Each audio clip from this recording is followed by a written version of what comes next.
الہی پر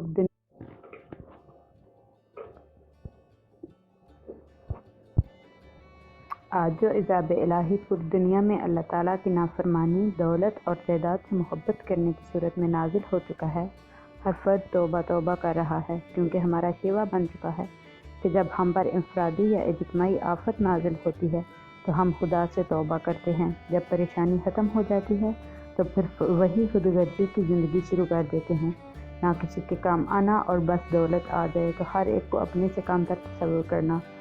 غرض کہ نہ خدا سے سچی محبت، نہ اس کی مخلوق سے محبت، صرف اپنی ذات اور اپنی اولاد سے محبت کرتے ہیں۔ لیکن وہ لوگ جو خدا اور اس کی مخلوق سے محبت کرے، خدا بھی اس کو ہر عذاب الہی سے محفوظ رکھتا ہے۔ اس بات سچے دل سے ہر شخص توبہ کر لے اور دوسروں کے کام آنے کا اپنے آپ سے وعدہ کر لے تو آفت ٹل سکتی ہے۔ یہ ایک ایسی شخص کی کہانی ہے جس نے سچے دل سے توبہ کی۔ خدا نے اس کے بیٹے کو ایک درویش کی دعاؤں سے صحت مند زندگی عطا کی اور آج وہ ایک بہت بڑی کمپنی کا مالک ہے، اور اس کے والد جن کا نام رانا آصف ہے، خدا کے مخلوق سے کسی طرح کام آ رہے ہیں۔ اس کہانی کو پیش کرنے کی جسارت کر رہا ہوں۔ میں چند ماہ پہلے ایک شادی میں شرکت کے لیے کراچی گیا۔ وہاں پر میرا دوست الطاف قادر بھی اٹلی سے آیا ہوا تھا، جس کی چند ماہ سے کوئی خبر نہیں ہے۔ ہم دونوں نے ایک روز صدر کی مشہور دکان سے نہاری کھائی، جس کی نہاری بہت مشہور تھی۔ رات کو کھانے کے لیے کوئی سیٹ خالی نہیں تھی۔ باہر ایک لمبی سی لائن بھی لگی ہوئی تھی۔ خیر، ہمیں مالک دکان کے سامنے سیٹ خالی ہونے پر مل گئی۔ حالانکہ بہت زیادہ ریٹ تھے، لیکن لوگوں کے پاس پیسہ اپنی ذات پر خرچ کرنے کے لیے ہے، لیکن کسی غریب کو ایک وقت کھانا کھلانے کے لیے نہیں ہے۔ پھر ہم نے بیرے سے پوچھا، یہ باہر لمبی سی لائن لگی ہوئی ہے، یہ کون لوگ ہیں؟ کیا مالک کی طرف سے ان کو مفت کھانا تقسیم ہوگا؟ اس نے آہستہ سے کہا، وہ سامنے جو مالک بیٹھا ہے، یہ تو کسی ایک کو کھانا مفت نہ کھلائے۔ کافی اچھا اسی ٹائم ایک آدمی خاموشی سے آتا ہے اور مالک کو رقم دے کر چلا جاتا ہے، لیکن آج اس شخص کو کسی نے نہیں دیکھا۔ لائن ختم ہو جاتی ہے مگر کھانا ختم نہیں ہوتا۔ بڑی برکت ہے اس شخص کی کمائی میں، جو بھی ہے اس دور کا درویش ہے۔ خیر، ہم لوگ نہاری کھانے میں مصروف تھے۔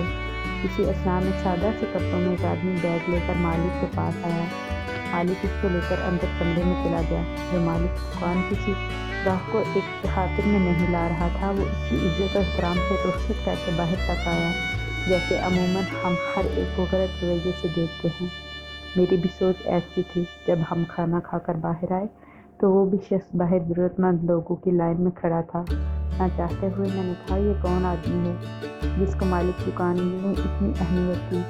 وہ خود لائن میں اپنی باری میں کھڑا ہو کر کھانا لینے کے لیے کھڑا ہے۔ میں نے ضروری کام کا بہانہ کیا، کل شادی والے گھر ملاقات کا وعدہ کر کے الطاف ٹیکسی میں بیٹھ کر چلا گیا، اور اتنے میں ایک شخص ڈبے میں نہاری اور روٹیاں لے کر چل پڑا۔ میں ابھی آہستہ آہستہ اس کے عقب میں چلتا رہا اور پھر آہٹ کالونی والی بس میں سوار ہو گیا اور ایک کوارٹر میں تالا کھول کر اندر چلا گیا۔ تھوڑے وقفے کے بعد میں نے سوچا سمجھے منصوبے کے تحت بیل دی اور صاحب باہر آئے۔ جی حکم۔ میں نے اپنا نام بتایا کہ یہاں پر قربت میں کوئی محمود صاحب ان کا پتہ معلوم کرتا تھا۔ وہ مسکراتے ہوئے بولے، آپ صدیقی ہو کر جھوٹ بولتے ہیں، آپ تو میرا پیچھا صدر سے ڈر رہے ہیں۔ بھرے پیٹ بولے، کسی قسم کی امداد درکار ہے؟ اور مجھے ایک الماری کھول کر بولے، جس قدر ضرورت ہو رقم لے لیں۔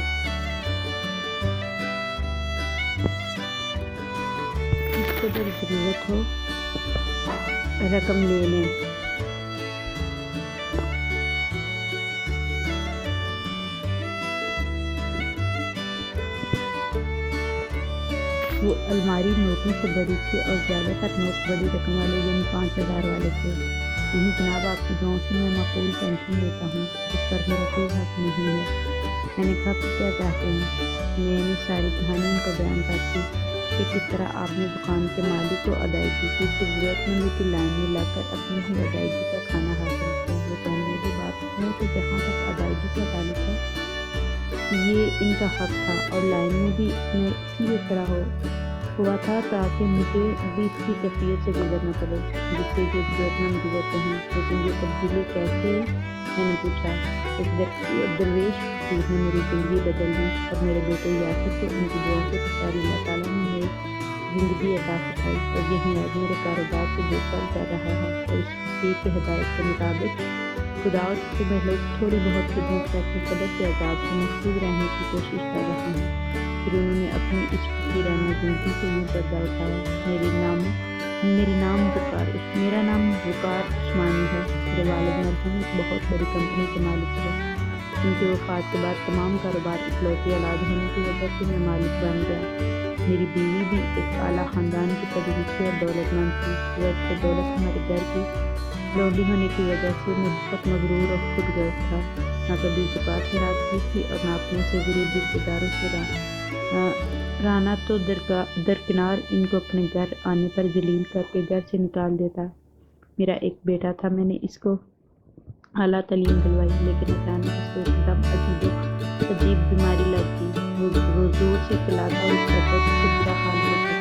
میں اسپتال میں رہا، اس کو باہر سے مالک کا ڈاکٹر کا بتایا، لیکن میرا بیٹا چاہنے والا اس کے اوپر بدن کا بینک لگا نہیں سکتا۔ ڈاکٹر نے جواب دے دیا، یہ ذہنی ماں کا مہمان ہے۔ پھر میں قسم خدا کی آ گئی۔ اس دارن جو ضرور کی سزا بیٹے کی بیماری کی صورت میں دے دی۔ جب وہ پکڑتا ہے تو کچھ چھپانے والا نہیں ہوتا۔ میں آپ اور بیوی رو رو کر اپنے گناہوں کی معافی طلب کرتے ہیں۔ میں نے زکوٰۃ خیرات دینی شروع کر دی۔ ماہ رمضان میں میں اور بیوی نے پوری دو روزے رکھے۔ اللہ تعالیٰ معافی کے ساتھ سے دعا کرتی تھی، یا اللہ مجھے کم از کم ایک روزے زندہ رہنے دینا۔ 27ویں رمضان میں میں اور میری بیوی روزہ افطاری کرنے کے ساتھ ان کے بعد اچانک اس میں ڈر گئی۔ میں نے باہر آ کر دیکھا کہ گرمیشن میں کہنے لگے، بیٹے میرا روزہ افطار ہوا سکتی ہے۔ میں عزت احترام سے ان کا دسترخوان پر لے آئی۔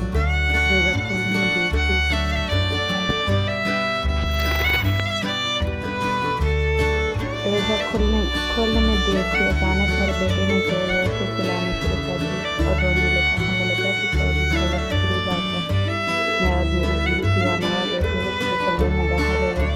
روز تھا ان دونوں حوصلہ کرے گا، ذرا پکڑ کچھ نہیں ہوگا۔ آپ لوگ باہر تھے، ہم دونوں میری بیوی بیٹھے باہر آ گئے۔ آوازیں آنی بند ہو چکی تھی۔ تھوڑی دیر بعد مسجد سے اذان کی آواز آئی، اللہ اکبر اللہ اکبر۔ ہم نے روزہ افطار کیا تھا، ہم دونوں حضرات قریبی مسجد میں نماز پڑھ کر واپس آئے۔ میری بیوی کچھ چند گھنٹے پہلے رو رو کر پاگل ہو رہی تھی۔ خوشی سے درویش کے پاؤں میں گر پڑی۔ عثمانی صاحب کی دعاؤں کے بعد ہمارا بیٹا ٹھیک ہو گیا تھا۔ میں بھی ان کے پاؤں میں گر پڑا اور اپنے بیٹے کو دیوانہ وار پیار کرتے ہوئے خوشی سے پاگل ہو رہا تھا۔ اچھا جناب، روزہ افطار کرانے کا بہت شکریہ۔ اجازت چاہتا ہوں، میرا کام ختم ہو گیا۔ تو جانے لگے تو میں نے لوگوں کو بڑا ہوا دیکھ کے اٹھا کر ان کو قدموں میں رکھ دیا۔ یہ میری طرف سے آپ کا نذرانہ ہے۔ میں نے انکار کر دیا اور کہا، یہی وہ چیز ہے جس سے ضرور سے ڈر دیا تھا۔ میں نے ہاتھ جوڑ کر معافی مانگی اور کہا کہ نصیحت کے ساتھ خدا اور اس کے مزدور سے محبت کرے۔ جاؤ ان کاغذ کے ٹکڑوں کو خدا کی راہ میں خرچ کرو۔ میں سارا کاروبار اپنے بیٹے